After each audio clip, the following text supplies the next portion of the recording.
നമസ്കാരം, whites on ടോക്സിലേക്ക് ഏവർക്കും സ്വാഗതം.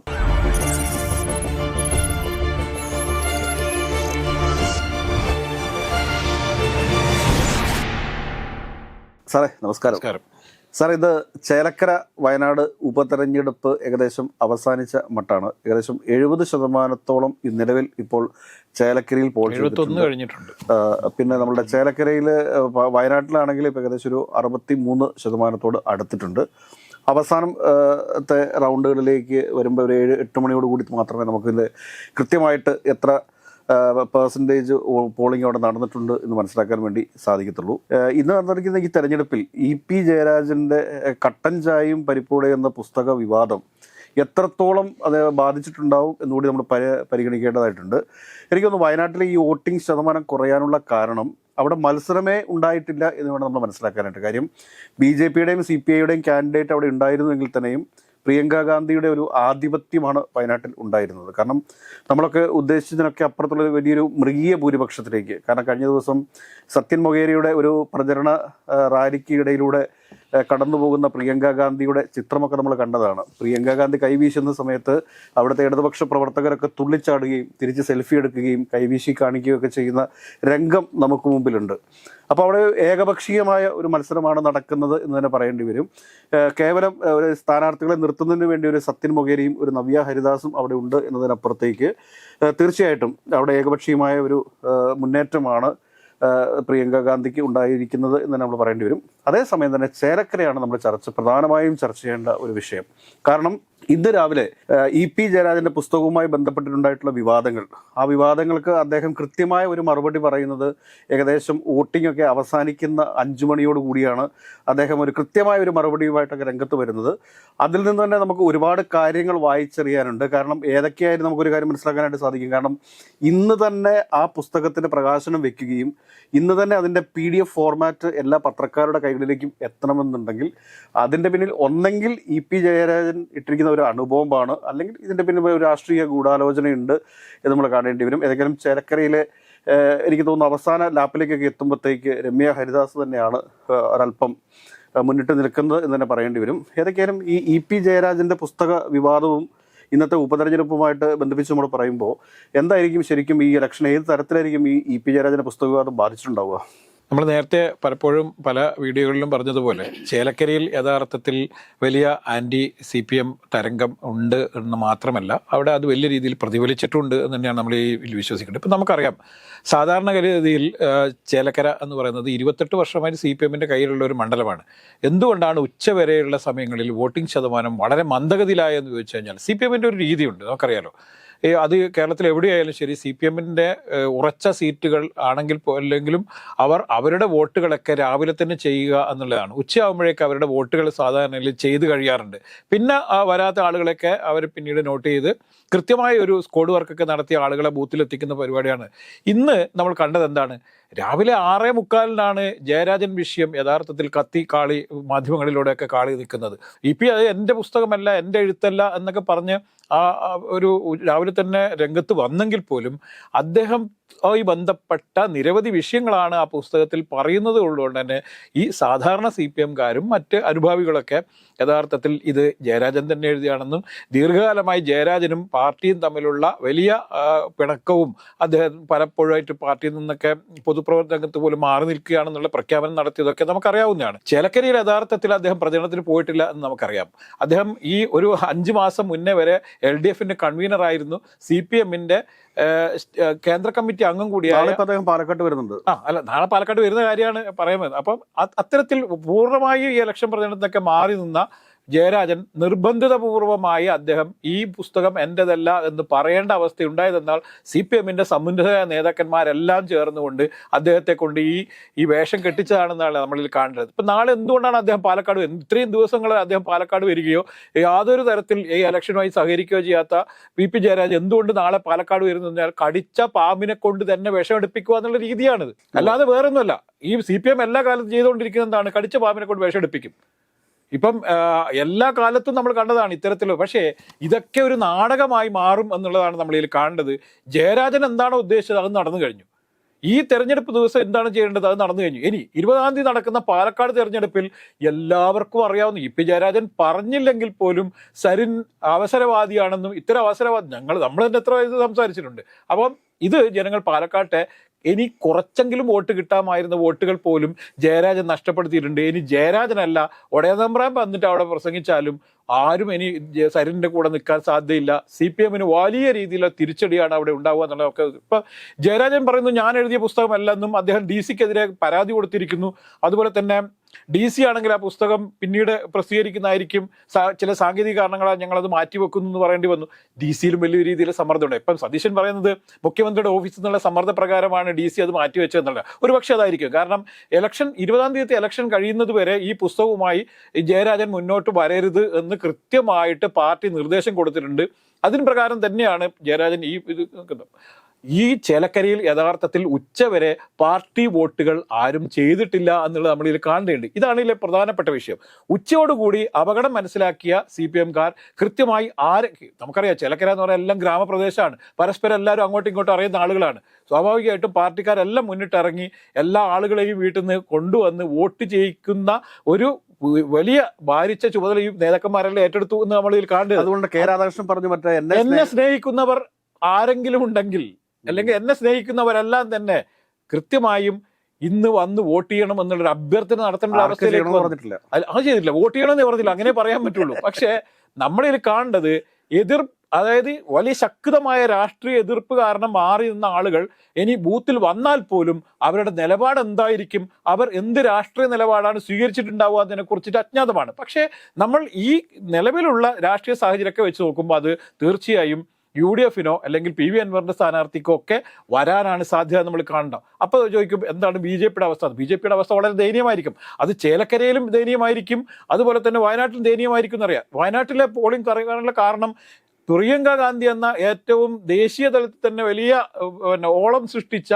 പ്രിയങ്ക ഗാന്ധിയോട് ഏറ്റുമുട്ടാൻ യഥാർത്ഥത്തിൽ BJP-യുടെ സ്ഥാനാർത്ഥിക്കോ ഈ പറയുന്ന സത്യൻ മൊകേരിക്കോ കഴിയാതെ പോയി എന്നുള്ളത് തന്നെയാണ്. നമ്മൾ നോക്കൂ, സത്യൻ മൊകേരി യഥാർത്ഥത്തിൽ അവിടെ എന്തിനാണ് മത്സരിക്കുന്നത് വെച്ച് കഴിഞ്ഞാൽ അദ്ദേഹത്തിന് പോലും അറിയില്ലായിരുന്നു. അവർക്കൊരു കാടളക്കിയുള്ള ഒരു പ്രചരണം പോലും നടത്താൻ കഴിഞ്ഞില്ല. കഴിഞ്ഞ പ്രാവശ്യം രാഹുൽ ഗാന്ധിക്കെതിരെ മത്സരിക്കുന്നത് ആനി രാജി ആയതുകൊണ്ട് ഒരു ഓളം ഉണ്ടായിരുന്നു. ദേശീയ തലത്തിലൊക്കെ ശ്രദ്ധിക്കുന്ന രണ്ട് നേതാക്കന്മാർ എന്നുള്ള രീതിയിലൊക്കെ ഒരു ഓളം ഉണ്ടായിരുന്നു. ഇത്തവണ ആരെയാണ് അവരിറക്കിയത്? സത്യൻ മൊകേരിയാണ്. സത്യൻ മൊകേരി യഥാർത്ഥത്തിൽ എല്ലാ പരിപാടിയും അവസാനിപ്പിച്ച് വീട്ടിലിരിക്കുകയായിരുന്നു. സത്യൻ മൊകേരിയെ വിളിച്ചെഴുന്നേൽപ്പിച്ച് കൊണ്ടുവന്ന് അവിടെ സ്ഥാനാർത്ഥിയാക്കി എന്നുള്ളതാണ് അതിലൊരു വിഷയം. അതുകൊണ്ട് ഒരു സീരിയസ് ആയിട്ട് ഇടതുപക്ഷം ഈ വയനാട്ടിലെ തെരഞ്ഞെടുപ്പിനെ കണ്ടിരുന്നില്ല എന്ന് കാണണം. അപ്പോൾ സ്വാഭാവികമായിട്ടും അവിടെ പരമ്പരാഗതമായ CPM, CPI ഉള്ള LDF കക്ഷികൾ ആരും വോട്ട് ചെയ്യാൻ വന്നില്ല എന്ന് വേണം നമ്മൾ നീക്കാൻ. ഇത് വലിയ രീതിയിൽ വരും കാലങ്ങളിൽ വലിയ ചർച്ചയായി മാറാനുള്ള സാഹചര്യം കൂടിയുണ്ട്. കാരണം എന്തിനാണ് യഥാർത്ഥത്തിൽ LDF ഇന്ത്യ മുന്നണിയുടെ കൂടെ നിൽക്കുന്ന ഈ പറയുന്ന CPM, CPI ഒക്കെ എന്തിനാണ് ഇവിടെ ഒരു രാഷ്ട്രീയ നാടകത്തിന് തയ്യാറാവുന്നത്? സ്വാഭാവികമായിട്ട് അവർക്ക് ഇവിടെ പിന്തുണ പ്രഖ്യാപിച്ച് പിൻവലിയാമായിരുന്നു. അങ്ങനെയാണെങ്കിൽ നാണക്കേട് ഉണ്ടാവില്ല. എനിക്ക് തോന്നുന്നൊരു കാര്യം എന്താ കേട്ടോ, കാരണം എന്താ വെച്ചാൽ ഈ തൃശ്ശൂർ CPIക്ക് ഏറ്റവും വലിയൊരു അടിയുണ്ട്. തൃശ്ശൂരുമായി ബന്ധപ്പെട്ടിട്ട് CPM-ന്റെ വോട്ടുകൾ BJP സ്ഥാനാർത്ഥിക്ക് പോയി എന്നുള്ള ഒരു ഉറച്ച വിശ്വാസം CPIയുടെ അവിടുത്തെ സ്ഥാനാർത്ഥി സുനിൽകുമാർ ഉൾപ്പെടെ CPIയുടെ മുഴുവൻ പ്രവർത്തകർക്കും, കേരളത്തിലെ മുഴുവൻ പ്രവർത്തകർക്കും ഉണ്ട്.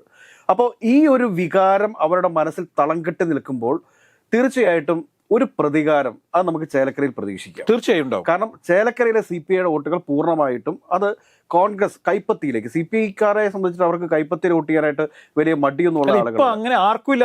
അത് കൂടാതെ തന്നെ ഈ EJ ബാബു എന്ന് പറയുന്ന ഒരു CPI-യുടെ നേതാവ് ഒരു കുടുംബ യൂണിറ്റിൽ, ഒരു കുടുംബ യോഗത്തിൽ പ്രസംഗിച്ചത് എങ്ങനെ എന്ന് ചോദിച്ചു കഴിഞ്ഞാൽ, അതായത് ഈ ഗവൺമെന്റിന്റെ പ്രവർത്തനങ്ങളോട് നിങ്ങൾക്ക് ഒരുപാട് വിയോജിപ്പുണ്ട് എന്ന് നമുക്കറിയാം, പക്ഷെ നമുക്ക് വോട്ട് ചെയ്യാതിരിക്കാൻ സാധിക്കില്ല. നമ്മൾ വോട്ട് ചെയ്യണം. കാരണം നമ്മൾ ഇതിനകത്ത് നിന്നുകൊണ്ട് തന്നെ ഈ ഗവൺമെന്റിനെ തിരുത്തുന്നതിന് വേണ്ടിയിട്ടുള്ള കാര്യങ്ങൾ ചെയ്യുമെന്ന് പരസ്യമായിട്ട് പറയേണ്ട ഗതികേടിലേക്ക് CPI വയനാട്ടിൽ വന്നിട്ടുണ്ട്. കാരണം CPM-കാർ പോലും ഈ CPI നേതാവിന് അല്ലെങ്കിൽ ഇടതുപക്ഷ ജനാധിപത്യ മുന്നണിക്ക് വോട്ട് ചെയ്യാൻ തയ്യാറല്ല എന്ന് വേണം നമ്മൾ മനസ്സിലാക്കേണ്ടത്. കാരണം ചേലക്കരയിലും ഇത് തന്നെയാണ് സംഭവിച്ചിരിക്കുന്നത്. ഇപ്പോൾ കെ രാധാകൃഷ്ണന്റെ അഭ്യർത്ഥനയൊക്കെ മാനിച്ച് എന്നെ സ്നേഹിക്കുന്നവർ ആരെങ്കിലും ഇനി ബാക്കിയുണ്ടെങ്കിൽ നിങ്ങളെല്ലാവരും പോളിംഗ് ബൂത്തിലെത്തി വോട്ട് ചെയ്യണമെന്ന് അദ്ദേഹം പറഞ്ഞിട്ടുണ്ട്. പക്ഷെ ആർക്ക് വോട്ട് ചെയ്യണമെന്ന് പറഞ്ഞിട്ടില്ല. അത് നിങ്ങളുടെ വിവേചനാധികാരമാണ് എന്നുള്ള രീതിയിലാണ് കെ രാധാകൃഷ്ണൻ പറഞ്ഞു വെക്കുന്നതെന്ന് കൂടി നമ്മൾ മനസ്സിലാക്കണം. അല്ല, അത് ഇതിൽ കാണാൻ പോകുന്നത് എന്താന്ന് പറഞ്ഞാൽ യഥാർത്ഥത്തിൽ ഈ മുഹമ്മദ് റിയാസിനായിരുന്നു അവിടെ ചുമതല. ഇത് പല നേതാക്കന്മാർക്കും വലിയ രീതിയിൽ അഭിപ്രായ ഭിന്നത ഉണ്ടായിരുന്നു എന്നാണ് നമുക്ക് കിട്ടിയിരുന്ന വിവരം. അതുപോലെ തന്നെ അവിടെ ഈ പിന്നെ എല്ലാ സംവിധാനങ്ങളും, പാർട്ടിയുടെ എല്ലാ സംവിധാനങ്ങളും ഉപയോഗിച്ചുകൊണ്ട് പ്രചരണം നടത്തിയെങ്കിൽ പോലും അവിടെ എല്ലാ പ്രചരണ പരിപാടികളിലും ഭയങ്കരമായ യാന്ത്രികത പ്രകടമായിരുന്നു എന്നുള്ളത് നമ്മളിൽ കാണേണ്ടതുണ്ട്. അതും ഇന്നത്തെ ജയരാജന്റെ ഈ പുസ്തക വിവാദവും കൂടി വന്നതോടുകൂടി യഥാർത്ഥത്തിൽ വലിയ രീതിയിലുള്ള അനിശ്ചിതത്വവും ആശങ്കയും എന്ത് എന്ത് എന്ത് നിലപാട് സ്വീകരിക്കണം എന്ന് മനസ്സിലാവാത്ത രീതിയിലേക്ക് പാർട്ടി പ്രവർത്തകർ പോലും മാറി എന്ന് കാണണം. ഇത് വലിയ രീതിയിലുള്ള തിരിച്ചടിയാവും. ഈ തിരഞ്ഞെടുപ്പ് യഥാർത്ഥത്തിൽ വലിയ രാഷ്ട്രീയ സന്ദേശം നൽകുന്ന തെരഞ്ഞെടുപ്പായിരിക്കുമെന്ന്. ഇനിയിപ്പോൾ 20-ാം തീയതി പാലക്കാട് തെരഞ്ഞെടുപ്പ് കൂടി കഴിഞ്ഞ് 23-ാം തീയതി റിസൾട്ട് വരികയുള്ളൂ എങ്കിൽ പോലും നമ്മൾ കാണേണ്ടത് ഇവിടെ വലിയ അടിയൊഴുക്കുകൾ നടന്നിരിക്കുന്നു എന്ന് തന്നെയാണ്. ഇപ്പോൾ വയനാട്ടിനെ സംബന്ധിച്ചിടത്തോളം വയനാട്ടിൽ ഇപ്പം പ്രിയങ്ക ഗാന്ധിയുടെ ഭൂരിപക്ഷം ചിലപ്പോൾ അവർ പറഞ്ഞ 6 ലക്ഷം ആക്കും എന്ന് പറഞ്ഞാൽ ഇപ്പോൾ 5 ലക്ഷം ആയാലും ഇവിടെ ഒന്നും സംഭവിക്കാനില്ല. അവിടെ ഒന്നും രാഷ്ട്രീയ തിരിച്ചടിയൊന്നും ഒരിക്കലും കോൺഗ്രസിനോ അല്ലെങ്കിൽ UDF ഉണ്ടാകുന്നില്ല നമ്മളിൽ കാണേണ്ടതുണ്ട്. പക്ഷേ BJPക്ക് കഴിഞ്ഞ പ്രാവശ്യം കിട്ടിയ ഏതാണ്ട് 1,48,000-ലധികം വോട്ട് കിട്ടിയ സ്ഥലത്ത്, സുരേന്ദ്രൻ വലിയ രീതിയിൽ വോട്ട് ഉയർത്തിയ സ്ഥലത്ത് ആ വോട്ട് നേരെ സ്ലിപ്പായി താഴോട്ട് വന്നു കഴിഞ്ഞാൽ BJP അത് കൃത്യമായി മറുപടി പറയേണ്ടി വരും. അപ്പോൾ BJPക്കും വലിയ രീതിയിൽ തിരിച്ചടിയുണ്ട് എന്നുള്ളതാണ് വരിക. അതുപോലെ തന്നെ ചേലക്കരയിലും BJP സ്ഥാനാർത്ഥി നിർണയത്തിൽ വലിയ അപാകതകൾ ഉണ്ടായി എന്ന് BJPയുടെ പല നേതാക്കന്മാരും തന്നെ സ്വകാര്യമായിട്ടൊക്കെ ശരിക്കും അത് വിലയിരുത്തിയിട്ടുണ്ട്.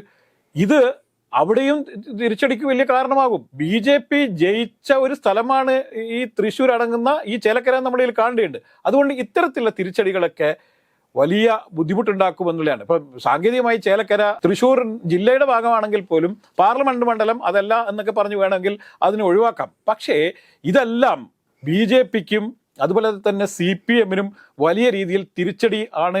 രാഷ്ട്രീയത്തിൽ വലിയ ക്ഷീണം ഉണ്ടാവാൻ പോവുകയാണ്. കാരണം ഇവർ തമ്മിൽ വലിയ ഐക്യവും അല്ലെങ്കിൽ അങ്ങോട്ടും ഇങ്ങോട്ടും കൊടുക്കൽ വാങ്ങലൊക്കെ നടന്നു എന്നും നടക്കാൻ പോകുന്നു എന്നൊക്കെ നേരത്തെ തന്നെ പ്രചരണം ഉണ്ടായിട്ടുണ്ട്. അതുകൊണ്ട് ഇവരുടെ അതുപോലെ തന്നെ പാലക്കാട് ഇനി വരാനിരിക്കുന്ന തെരഞ്ഞെടുപ്പിൽ കൃഷ്ണകുമാറിന് വോട്ട് ചോർച്ച ഉണ്ടായാൽ ഇനിയിപ്പോൾ കുറേ ദിവസങ്ങളുണ്ടല്ലോ, 7 ദിവസം 8 ദിവസം കൊണ്ട് നമുക്ക് അവിടെ വളരെ സജീവമായേക്കാം എന്നൊക്കെ വിചാരിച്ചാൽ പോലും BJPക്കോ അല്ലെങ്കിൽ CPMനോ ഇനി പിടിക്കാൻ പറ്റാത്ത രീതിയിൽ വലിയ തിരിച്ചടികളിലേക്ക് പോയിക്കൊണ്ടിരിക്കുന്നു എന്ന് തന്നെ നമ്മൾ ഇതിനെ വിലയിരുത്തേണ്ടതുണ്ട്. ഏതൊക്കെയാലും എനിക്ക് തോന്നുന്നു, കാരണം വെച്ചാൽ വലിയ രാഷ്ട്രീയ മാറ്റങ്ങൾക്ക് സാധ്യതയുണ്ട്. അതായത് ഇന്നിപ്പോൾ തന്നെ കേരള കോൺഗ്രസ് മാണി വിഭാഗം, അതായത് ജോസ് കെ മാണിയുടെ ഒക്കെ ഒരു തീരുമാനങ്ങൾ വരുന്നുണ്ട്. കാരണം ഇടതുപക്ഷ ജനാധിപത്യ മുന്നണിയോട് കൂടുതൽ സീറ്റുകൾ ചോദിക്കണമെന്നും അതല്ല എങ്കിൽ പഴയ സ്ഥലത്തേക്ക് തന്നെ തിരിച്ചു പോകുന്നതിനെ കുറിച്ച് ചിന്തിക്കണമെന്നും ഒക്കെ ജോസ് കെ മാണിയെ വേദിയിലിരുത്തിക്കൊണ്ട് ലോപ്പസ് മാത്യു സംസാരിക്കുന്ന ചില കാര്യങ്ങളൊക്കെ പുറത്തു വരുന്നുണ്ട്. അപ്പോൾ ഇതൊക്കെ കേട്ട് കൂട്ടി വായിക്കുമ്പോൾ നമ്മൾ ആദ്യം തുടങ്ങിയ പറഞ്ഞുകൊണ്ടിരിക്കുന്ന കാര്യമാണ്, ഈ ജോസ് കെ മാണി വയനാട്ടിലും ചേലക്കരയിലും പാലക്കാടും പ്രചരണത്തിന് പോകുന്നില്ല, അദ്ദേഹം പ്രതിഷേധിച്ച് മാറി നിൽക്കുകയാണ് എന്ന് നമ്മൾ പറഞ്ഞുകൊണ്ടിരുന്ന വിഷയമാണ്.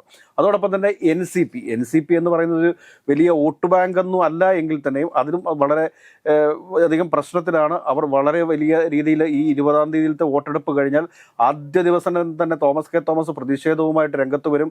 അല്ലെങ്കിൽ അത് വൻ രീതിയിലുള്ള പ്രതിഷേധത്തിന് NCP ഒരു പക്ഷേ LDF വിട്ടുപോകുന്ന രാഷ്ട്രീയ സാഹചര്യത്തിലേക്ക് തന്നെ വന്നേക്കാം. എനിക്ക് തോന്നുന്നു ഈ EP ജയരാജന്റെ ഇന്നത്തെ ഈ ഒരു വിവാദത്തോടു കൂടി കേരള രാഷ്ട്രീയത്തിൽ വലിയ മാറ്റങ്ങൾക്കാണ് ഇനി വരും ദിവസങ്ങൾ കാണാൻ പോകുന്നതാണ് എനിക്ക് തോന്നുന്നത്. കാരണം ഇത് നിസ്സാരവൽക്കരിച്ച് നമുക്ക് കളയാൻ സാധിക്കത്തില്ല. അദ്ദേഹം പറയുന്നത് വളരെ വിശ്വസ്തനായ ഒരു പത്രപ്രവർത്തകന്റെ കയ്യിൽ അദ്ദേഹം ഇത് നൽകി എന്നൊക്കെയാണ് പറയുന്നത്. കാരണം ഈ കട്ടൻ ചായയും പരിപ്പോടയും എന്ന് പറയുന്ന പുസ്തകത്തിന്റെ PDF ഫയൽ.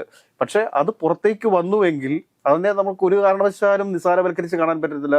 ഇത് സാർ ആദ്യം പറഞ്ഞതുപോലെ പർപ്പസ്ഫുള്ളി തന്നെ ചെയ്തതാണ് എന്ന് പാർട്ടിക്ക് മറ്റാർക്കും അറിയത്തില്ലെങ്കിലും പിണറായി വിജയൻ അറിയാൻ സാധിക്കില്ലേ? തീർച്ചയായിട്ടും പിണറായി വിജയൻ അറിയില്ല. മാത്രമല്ല പിണറായി വിജയൻ ഇടപെട്ടാണ് യഥാർത്ഥത്തിൽ ഈ പുസ്തകം ഇന്ന് പ്രസിദ്ധീകരിക്കാതിരുന്നതെന്ന് തന്നെ വിശ്വസിക്കുന്ന ഒരാളാണ് ഞാൻ. കാരണം കേരളത്തിന്റെ മുഖ്യമന്ത്രി രവി DC-യോട് ഇത് പ്രസിദ്ധീകരിക്കരുതെന്നും ഇത് വലിയ രീതിയിൽ രാഷ്ട്രീയപരമായി വലിയ തിരിച്ചടിക്ക് കാരണമാവുമെന്നും അദ്ദേഹത്തോട് രവി DC-യോട് പറഞ്ഞാൽ തീർച്ചയായിട്ടും അദ്ദേഹം മുഖ്യമന്ത്രിയുടെ അഭ്യർത്ഥനയൊന്നും തള്ളിക്കൊണ്ട് അദ്ദേഹത്തിന് മുന്നോട്ട് പോകാൻ പറ്റില്ല. കാരണം അദ്ദേഹം ഒരു കച്ചവടക്കാരനാണ്, സ്വാഭാവികമായിട്ടും വലിയ ബുദ്ധിമുട്ടിലേക്ക് പോകും. അതുകൊണ്ടാണ് ഇന്ന് ആ പുസ്തകം ഒന്ന് പുറത്തിറക്കാതിരിക്കുന്നത്. പിന്നെ ഇത് ഞാൻ അറിഞ്ഞിട്ടേ ഇല്ലെന്നും ഞാൻ എഴുതിയല്ല എന്ന് പറഞ്ഞു. ഞാൻ ആ പുസ്തകം മൊത്തം വായിച്ച ആളാണ്. ഇപ്പൊ ഈ ജയരാജന്റെ പരിപ്പോടിയും കട്ടൻ ചായ എന്നുള്ള പുസ്തകം മൊത്തം വായിച്ചാണെന്നുള്ള രീതിയിൽ ഞാൻ പറയുന്നു. അതിൽ കണ്ണൂർ ശൈലി ഉണ്ടോ? ഉണ്ട്, എല്ലാം ഉണ്ട്. പിന്നെ മാത്രമല്ല, അദ്ദേഹത്തിന് മാത്രം അറിയാവുന്ന, അദ്ദേഹം മാത്രം കടന്നുപോയ വഴികളാണ് ഈ എഴുതിയിരിക്കുന്നത് എന്ന് നമ്മൾ കാണണം. അപ്പൊ അതിൽ എഴുതാൻ വേണ്ടി അദ്ദേഹം കൊടുത്ത വിവരങ്ങളെല്ലാം ഒരു കുറച്ചും കൂടി അത് ഈ പത്രഭാഷയിലേക്കും അതുപോലെ തന്നെ ഒരു ലേഖന സ്വഭാവത്തിലേക്ക് മാറ്റി എഴുതി, വേറൊരാൾ മാറ്റി എഴുതി എന്ന് മാത്രമേ എനിക്ക് വിശ്വസിക്കാൻ പറ്റുള്ളൂ.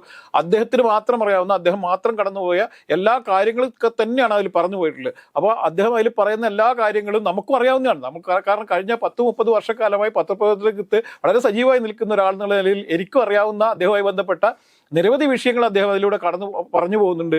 അതുകൊണ്ട് ഇത് ഒരു വ്യാജ നിർമ്മിതിയാണ് എന്ന് ഒരിക്കലും നമുക്ക് വിശ്വസിക്കാൻ പറ്റില്ല. അങ്ങനെ വ്യാജമായിട്ട് ഒരാൾക്കും അത് നിർമ്മിക്കാനും പറ്റില്ല എന്ന് കൃത്യമായി ബോധ്യപ്പെട്ടതിന്റെ അടിസ്ഥാനത്തിലാണ് ഞാൻ ഇത് പറയുന്നത്. ഏതൊക്കെയാലും കട്ടൻ ചായയും പരിപ്പോടയും കേരള രാഷ്ട്രീയത്തിൽ ഉണ്ടാക്കാൻ പോകുന്ന ചലനങ്ങൾ ചെറുതല്ല എന്ന് വേണം മനസ്സിലാക്കാനായിട്ട്. നാളെ പാലക്കാട് EP ജയരാജൻ പ്രസംഗിക്കുമായിരിക്കും. പക്ഷേ എങ്കിലും അദ്ദേഹത്തിന്റെ മനസ്സിലെ കനൽ എരിഞ്ഞു തീർന്നിട്ടില്ല എന്ന് തന്നെ വേണം കരുതാനായിട്ട്. ചേലക്കരയിലെ വോട്ടിംഗ് ശതമാനം കുറഞ്ഞിട്ടില്ല എങ്കിൽ തന്നെയും വയനാട് കുറഞ്ഞിരിക്കുന്ന വോട്ടിംഗ് ശതമാനം അത് ആരുടെ എന്ന് ഇനിയും നമ്മൾ തിരിച്ചറിയേണ്ടിയിരിക്കുന്നു. അതിന് നമ്മൾ 23-ാം തീയതി വരെ കാത്തിരിക്കണം എന്ന് മാത്രം പറഞ്ഞുകൊണ്ട് നിർത്തട്ടെ. നന്ദി, നമസ്കാരം.